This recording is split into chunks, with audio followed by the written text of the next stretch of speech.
আসসালামু আলাইকুম। আজকে আপনাদের আমি তৈরি করে দেখাবো গরুর মাংস দিয়ে শাহী হালিম। তবে এটাকে আমি বাজার থেকে কেনা রেডিমিক্স হালিম দিয়ে তৈরি করে দেখাবো। অনেকেই বলে থাকেন রেডিমিক্স হালিম দিয়ে হালিম তৈরি করলে নাকি দোকান থেকে কেনা শাহী হালিমের স্বাদ পাওয়া যায় না। তো তাদের জন্যই এই রেসিপিটা।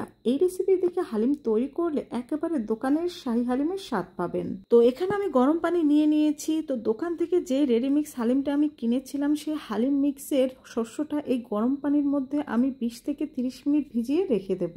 এখানে আমি কোনো ব্র্যান্ডের নাম বললাম না, আপনারা যে কোনো রেডিমিক্স হালিম দিয়ে এইভাবে করে এই হালিমটা তৈরি করতে পারেন। তো এখানে আমি চর্বি সহ কিছু গরুর মাংস নিয়ে নিয়েছি আর গরুর মাংসটাকে আমি ছোট ছোট করে কেটে নিয়েছি। তো চুলায় একটি প্যান বসিয়ে তার মধ্যে পরিমাণ মতো তেল দিয়ে 1 কাপের চাইতে বেশি পেঁয়াজ কুচি দিয়ে দিচ্ছি। এখন এই পেঁয়াজটাকে আমি বেরেস্তার মতো ভেজে নেব। তো পেঁয়াজটা বেরেস্তার মতো ভেজে নেওয়া হয়ে গেলে এখান থেকে অর্ধেকটা পেঁয়াজের বেরেস্তা আমরা তুলে নেব, যেটা হালিম তৈরি করার ঠিক লাস্ট পর্যায়ে আমরা ব্যবহার করব।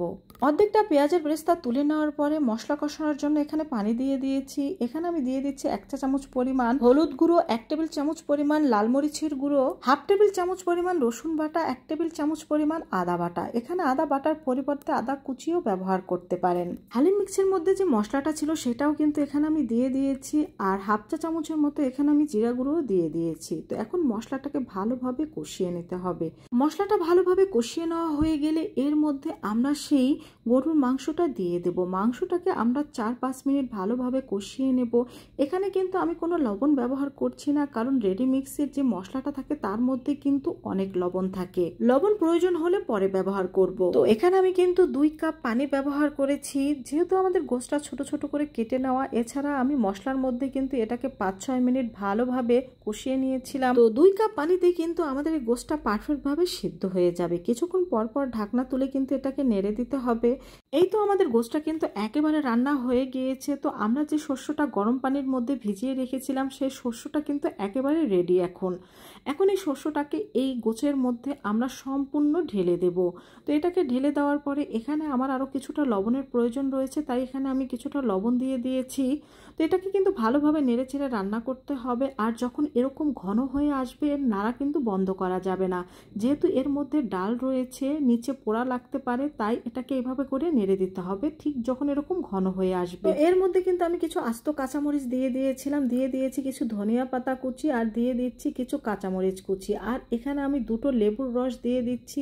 তো যে অর্ধেকটা পেঁয়াজের বেরেস্তা আমরা তুলে রেখেছিলাম সেখান থেকে কিছুটা পেঁয়াজের বেরেস্তাও কিন্তু এখানে দিয়ে দিয়েছি। তো সব কিছু আমি ভালোভাবে মিক্সড করে নিচ্ছি।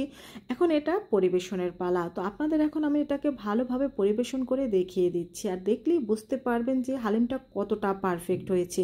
আমি এখানে হালিমটা একটু ঘন করে তৈরি করেছি, আপনারা চাইলে কিন্তু আরও একটু পাতলা রাখতে পারেন, তবে আমার কাছে ঘন টাইপের হালিমটাই বেশি ভালো লাগে। আর যেহেতু আমাদের বাসার কিন্তু সবাই শুধু হালিম খেতে যেরকম পছন্দ করে, রুটি পরোটা দিয়ে খেতেও কিন্তু অনেক পছন্দ করে, তাই আমি হালিম তৈরি করার ক্ষেত্রে বেশি গোশ ব্যবহার করি আর একটু হালিমটা ঘন করে তৈরি করি। তো এই তো তৈরি হয়ে গেল আমাদের মজাদার স্বাদের শাহী হালিম। তো বন্ধুরা, তোমরাও কিন্তু বাজার থেকে রেডিমিক্স হালিমের প্যাকেট কিনে এইভাবে হালিম তৈরি করতে পারো। সবাই ভালো থেকো, আল্লাহ হাফেজ।